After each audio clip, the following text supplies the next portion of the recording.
श्री कृष्ण कहते हैं कि पूरी जिंदगी सबका ख्याल रखने वाली माँ और उस माँ का ध्यान रखने वाले बच्चों का रिश्ता इस दुनिया का सबसे खूबसूरत बंधन है। बेटे के लिए माँ सिर्फ माँ ही नहीं बल्कि एक दोस्त भी होती है जिससे वो अपने जीवन की उलझनों को साझा करता है। खुशकिस्मत होते हैं वो जिन्हें माँ नसीब होती है, क्योंकि इस दुनिया में ये एक ऐसा रिश्ता है जिसमें मिलावट नहीं होती। जिंदगी में एक माँ की जगह कोई नहीं ले सकता है। माँ अपने बच्चों से ना सिर्फ निस्वार्थ भाव से प्रेम करती है बल्कि अपने बच्चों को जिंदगी जीना भी सिखाती है। उन्हें रिश्तों की अहमियत बताती है, अपनों से बड़ों का सम्मान करना सिखाती है, दूसरों से प्रेम करना, अनुशासित रहना समेत दूसरों की मदद करना भी सिखाती है। अर्थात एक इंसान अपनी माँ की बदौलत ही समाज में उठने बैठने के लायक बनता है। अर्थात माँ ही एक व्यक्ति की जिंदगी में सब कुछ होती है, क्योंकि माँ से ही इंसान का अस्तित्व होता है।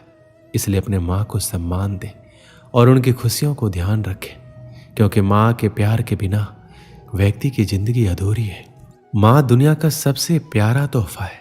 माँ भगवान का रूप होती है जो न सिर्फ अपने बच्चों से निस्वार्थ प्यार करती है बल्कि उनकी खुशी के लिए किसी भी हद तक गुजर सकती है।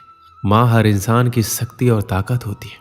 माँ न सिर्फ 9 महीने अपने कोख में रखकर दर्द सहकर अपने बच्चों को नया जीवन देती है बल्कि पूरी जिंदगी साई की तरह अपने बच्चों का साथ देती है। माँ की बेहिसाब ममता को चंद शब्दों में नहीं पिरोया जा सकता।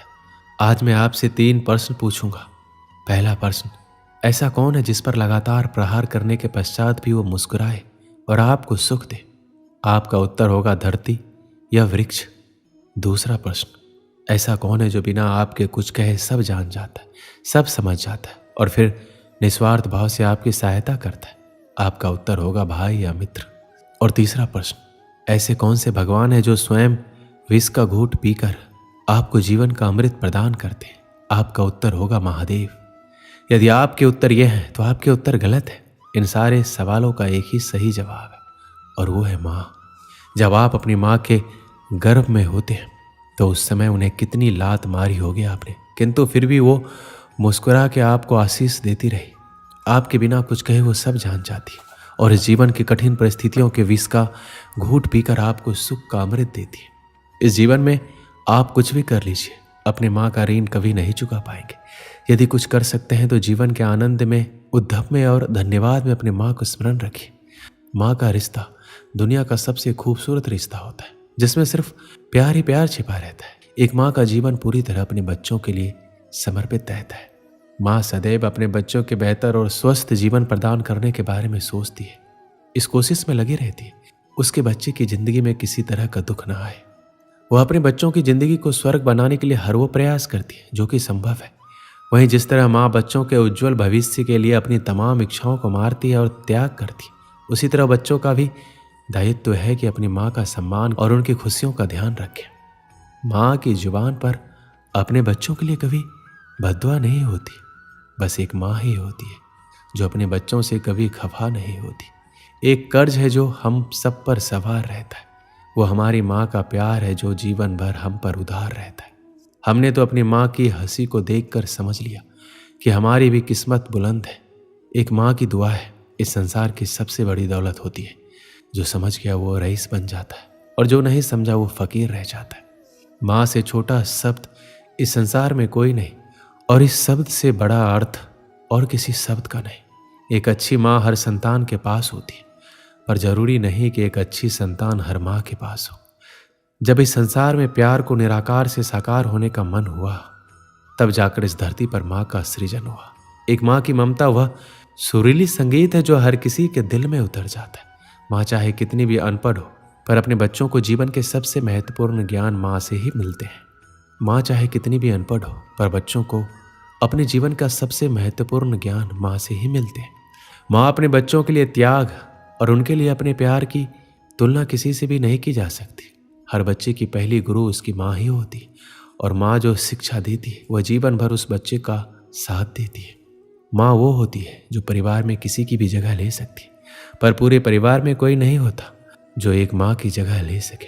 जब एक रोटी के 4 टुकड़े होते हैं तो खाने वाले 5 लोग होते हैं, तो एक माँ ही होती है जो झट से कह देती है कि मुझे भूख नहीं है। इस संसार में सब चीज़ बिकाऊ है, सिर्फ माँ की ममता ही एक ऐसा आशीर्वाद है जिसे कोई बेच नहीं सकता। बहुत देखे हैं हमने ज़माने में प्यार मोहब्बत में जान लुटाने वाले। कभी अपनी माँ से भी जाकर पूछना कि कितनी मुश्किलों से तुझे पाला है उसने, रातों में उठ उठ के। इस संसार में हर जगह ईश्वर का पहुंचना मुमकिन नहीं था, इसलिए उन्होंने माँ की रचना की। इस पूरे संसार में सिर्फ माँ ही एक ऐसी होती है जो किसी भी हाल में जान लेती है कि उसके बच्चों की आंखें सोने से लाल हुई है या रोने से।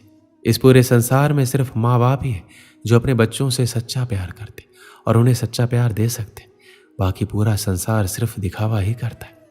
जरा समय निकाल कर अपनी माँ को देखकर मुस्कुरा भी लिया करो, क्या पता तुम्हारी किस्मत में तीर्थ जाना ही ना लिखा हो। इस संसार में सिर्फ एक माँ ही है जो उस चट्टान की तरह होती है जो अपने संतान पर आने वाले हर मुश्किल से पहले उससे टकराती है।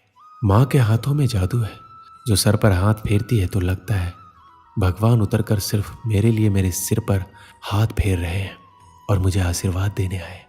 हमारे पूरे भारत देश में अलग अलग भाषाएं, अलग अलग लोग हैं, लेकिन सब अपनी जननी को माँ ही कहते हैं। अलग अलग भाषा होने के बाद भी माँ को माँ ही पुकारा जाता है। हमारी माँ ही हमारे अस्तित्व का निर्माण करती है। हमारी माँ ही हमें एक आदर्श व्यक्ति बनाती है। वह हमारे आत्मविश्वास को कभी घटने नहीं देती है और हमें हमेशा प्रेरित ही करती है ताकि हम आगे बढ़ते रहें, कभी रुके नहीं। माँ हमारे जीवन की वो नींव है जिसकी वजह से हम मजबूत रहते हैं। माँ हमें शारीरिक और मानसिक दोनों रूप से मजबूत बनाती है। एक आदमी एक दुकान में नौकरी किया करता था। वह मेहनती था। काम के प्रति उसकी मेहनत और लगन देखकर उसका सेठ बड़ा खुश रहता था। वह आदमी भी उस दुकान की नौकरी से संतुष्ट था। एक दिन वह बिना बताए छुट्टी पर चला गया। सेठ उस दिन सोच में पड़ गया, क्योंकि ऐसा पहले कभी नहीं हुआ था।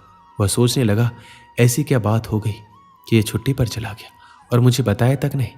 कहीं उसे पैसों की तंगी तो नहीं रही होगी। यह विचार दिमाग में आते ही सेठ ने उसके पगार बढ़ाने का निर्णय ले लिया। अगले दिन वह आदमी वापस काम पर आया।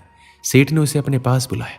उसे बताया, मैंने तुम्हारा वेतन बढ़ा दिया है। अगले महीने की 1 तारीख को उस आदमी को बढ़ी हुई पगार मिली। उसने पगार ली, लेकिन कोई प्रतिक्रिया नहीं दी। ना उसने सेठ को धन्यवाद दिया, ना ही वो बहुत खुश हुआ। बस रोज की तरह काम करता रहा। पगार बढ़ा देने के बाद सेठ निश्चित था कि अब वह आदमी और मेहनत से काम करेगा।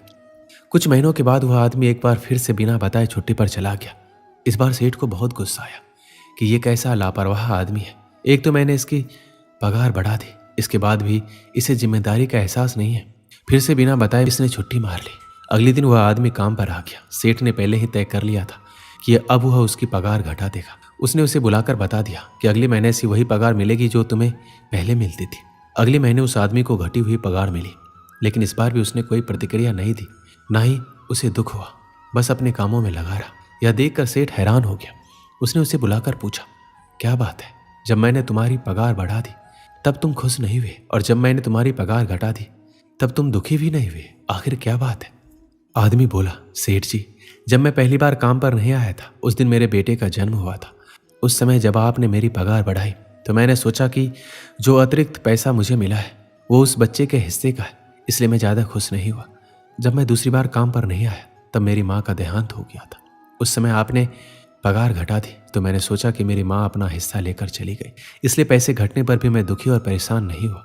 यह बात सुनकर सेठ बहुत खुश हुआ और उसने उस आदमी को गले से लगा लिया। इस कहानी से हमें क्या सीख मिलती है?